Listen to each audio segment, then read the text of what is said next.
The wind came down from the canyon that morning, dry and hollow. It was the kind of wind that carried ghosts. By the time Luke Calder reached what used to be his ranch, there was nothing left but blackened timbers and smoke curling into a blood-red sky. He sat on his horse for a long time, just staring at the ruin. The Calder Ranch, once a proud stretch of green valley and sturdy wooden fences, was now nothing more than a field of ash. The barn was gone. The house, where he'd carved his initials right beside his wife's, was gone. The corral posts leaned like crooked grave markers in a forgotten cemetery. Luke dismounted slowly, his boots sinking into the thick soot. He reached down, picked up a piece of scorched wood, and crushed it in his hand, smearing black across his calloused fingers. Behind him, his mare snorted, restless. In the crushing silence, a single board creaked and fell. He whispered her name, his voice cracking. Mary. But there was no answer. Only the wind. Luke had been away for just 3 days, gone to Red Hollow to sell cattle and fetch medicine for his wife's fever. When he rode back at dawn, he smelled the smoke long before he saw the sky glowing an angry red. He ran the last mile, his heart pounding in his chest, praying, begging that he was wrong. But he wasn't. They'd come while he was gone. Men from the Brannigan outfit, a gang that had been buying out ranches by force all across the valley. Those who didn't sell, burned. Luke dropped to his knees in the ashes of his own yard. His hands shook as he clawed through the wreckage of what used to be his home.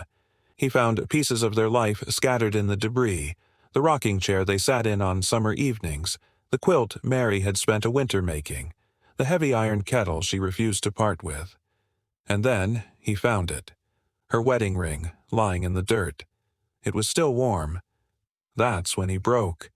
He didn't cry out, he didn't shout at the heavens. He just sat there, clutching that little gold ring against his chest, whispering her name over and over until his voice gave out. By sunset, the fire had dwindled to nothing but smoke and long shadows. Luke buried what little was left behind the old well, marking the grave with a single cross he cut from what used to be his fence post. He stood over it for a long time, hat in hand, the wind pushing his hair across his eyes. "I'll make it right, Mary," he said, his voice quiet but firm. "I don't know how yet, but I will." He placed her ring on the cross, then turned and walked away without looking back. The next day, Luke rode into Red Hollow, a ghost among the living. Folks stared. They saw the soot on his coat, the fire still burning in his eyes. He pushed through the saloon doors and the piano went silent. "Whiskey," he said to the barkeep, his voice a low growl. The man poured a shot and slid it across the bar. "Heard about your place, Luke. I'm sorry." Luke drank it in one go, his eyes fixed on his own reflection in the mirror behind the bar. "Who gave the order?" The barkeep hesitated. "You don't want to know, Luke." Luke turned his head slowly, his gaze like ice. "I wouldn't be asking if I didn't." A man at a far table spoke up. He was tall, wore a clean coat, and had a silver badge pinned just below his collarbone.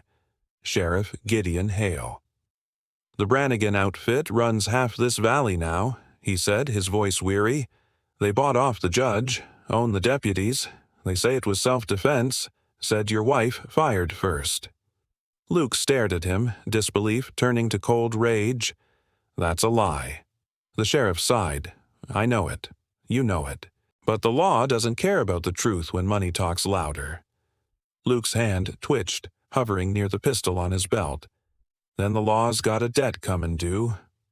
Hale rose slowly from his chair. "Don't do it, Luke. You go down that road. There's no comin' back." Luke's eyes were cold as a winter night. "Ain't plannin' to come back." He walked out before the sheriff could say another word. That night, he rode north, to the foothills where the Brannigan men camped between their raids. He saw their firelight glimmering like hellfire across the valley. He counted 4 men, laughing, drunk, playing cards beside the embers of stolen cattle brands. Luke watched from the shadows. One of them wore a silver chain around his neck, and from it hung something small and gold. Mary's locket. The very same locket Luke had given her the night they married. The blood in his chest went cold. He waited. He waited until one of the men stumbled off into the dark to relieve himself. Luke moved like a coyote, silent and fast. A hand over the man's mouth, a knife to the ribs, and the outlaw dropped without a sound. When Luke stepped into the firelight, the others froze. The biggest one sneered. "Well, look what crawled out of the ashes." Luke raised his gun. "You lit the fire." The outlaw just smirked. "We light a lot of fires, friend. Ain't personal." Luke fired. The man dropped before he could finish the word. The others scrambled for their weapons, but they were too slow. 2 more shots cracked through the canyon. When the smoke cleared, 3 bodies lay still in the dirt.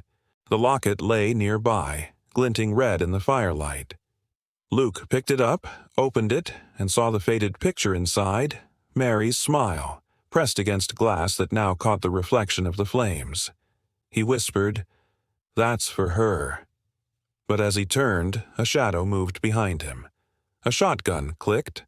A voice cut through the night. "That's enough killin' for one night, Calder?" Luke froze. Standing in the dark, his gun aimed steady, was Sheriff Gideon Hale. The fire popped between them, throwing sparks into the air. Luke met the sheriff's eyes.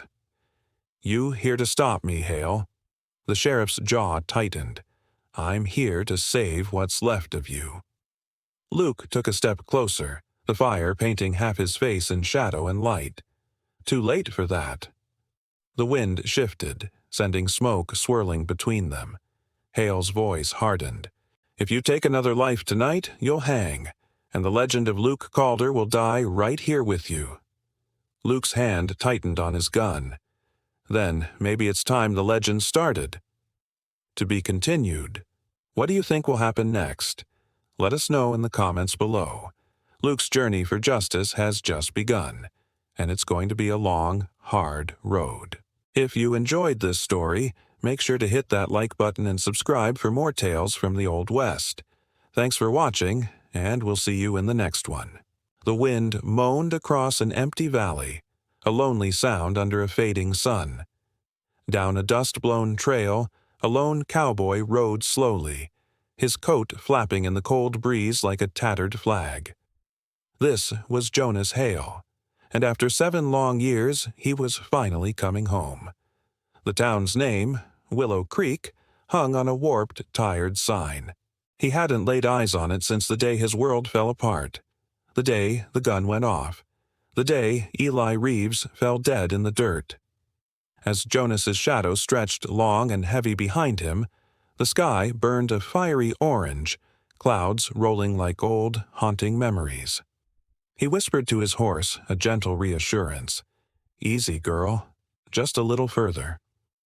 Every hoofbeat echoed like a heartbeat from the past, a rhythm of regret.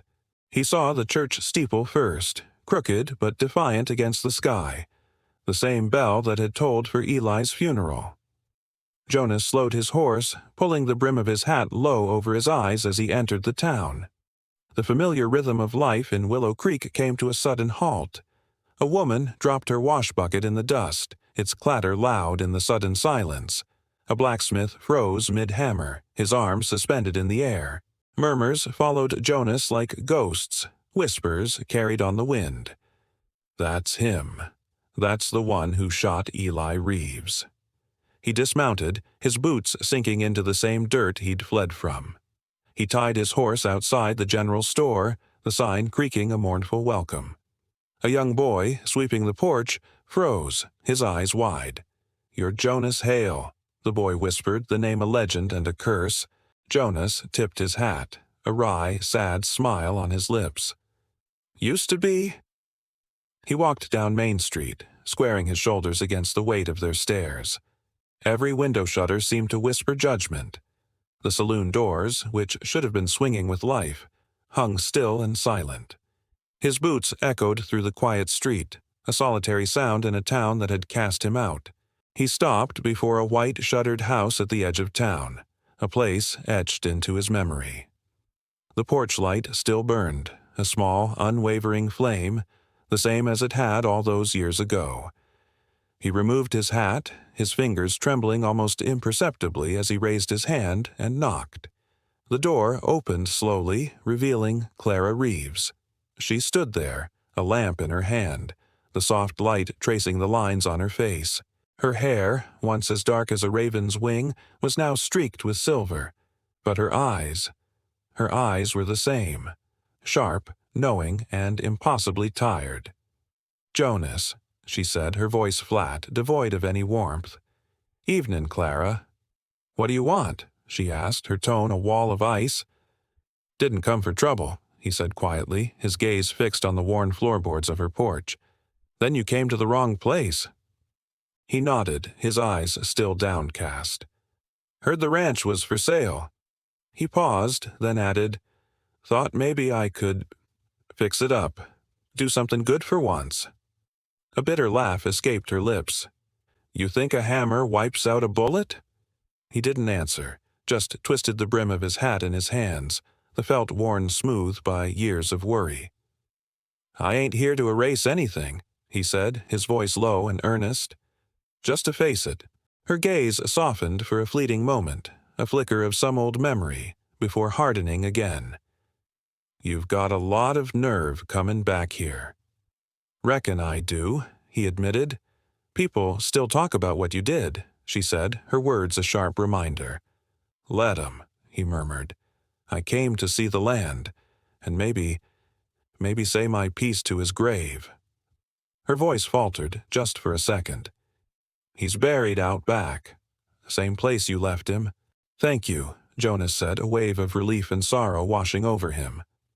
"Don't thank me," she snapped back. "You'll always be the man who took him from me." Jonas looked down, the weight of her words pressing on him.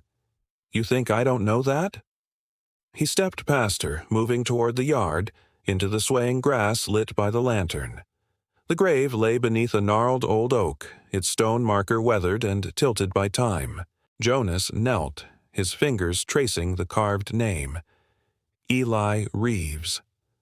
"I'm sorry," he whispered to the stone, the wind carrying his words away. "You drew first. But I should have walked away. I should have been the better man." He heard the crunch of dirt behind him and knew Clara had followed. She watched him in silence, her breath shaking in the cool night air. "You can say sorry 1,000 times," she said, her voice thick with unshed tears. "It won't bring him back." "I know." "Then why?" she demanded, her voice rising. "Why come back?" Jonas finally lifted his eyes to hers, the raw pain in them visible in the flickering light. "Because I can't carry your hate anymore," he said, his voice rough with emotion. "I came to give you back what's yours. Forgiveness, if you'll take it." "You don't get to give forgiveness," she retorted, her anger flaring. "Then maybe," he said, his voice dropping to a near whisper, "maybe I came hoping you'd give me some." The wind rustled through the oak leaves above them. The lantern light flickered, dancing between them like a fragile, struggling heartbeat. Clara's eyes glistened, torn between a decade of anger and something else, something she couldn't yet name. Finally, she spoke, her voice firm. "I don't forgive you." Jonas bowed his head, accepting her verdict. "Reckon I deserve that." He turned to leave, his shoulders slumped. "Storm's comin'," she said quietly as he reached the edge of the porch. "You'll freeze before you reach the ridge." "I'll manage," he replied, not looking back. "You won't." A moment of hesitation, her eyes lowering to the ground. "There's a cot in the barn," she said, the words seeming to cost her a great deal. "You can stay till morning." Jonas froze, his hat clutched in his hands. He turned and their eyes met across the yard. Hers were still cold, but underneath that frost he saw something else, a flicker of mercy, a hint of a forgotten connection. She repeated, her voice a little softer, "I don't forgive you." But her eyes, in that silent, charged moment, said something entirely different. They said, "Stay." Just then, thunder rolled across the plains and the first drops of rain began to fall, tapping softly on the roof. Jonas lay awake in the barn, listening to the rhythm of the storm, and to her footsteps moving inside the house. He had found a moment of shelter, but not peace. He didn't yet know the truth she was still keeping, a truth that, when revealed, would shatter what little was left between them and change Willow Creek forever. The wind howls like a lost soul through the canyon walls. The campfire is nothing but dying embers now, sending a lazy spiral of sparks into the star-dusted sky. I see Sheriff Hale standing across the fire from me, the flickering light dancing in his tired eyes. He's got that shotgun of his leveled right at my chest, steady as a rock. My own hand is just a whisper away from the worn handle of my revolver. "Don't make me do this, Luke." Hale's voice is a low rumble, almost lost to the wind. I can't help but let out a dry chuckle. "You really think you can stop what's already started?" Just then, a pained cry from a wounded horse cuts through the tension. It's close. My eyes flicker in its direction just for a heartbeat. But a heartbeat is all it takes. The world explodes in a deafening roar.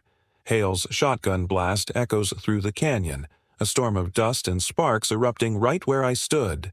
I dive, hitting the dirt hard behind a massive boulder.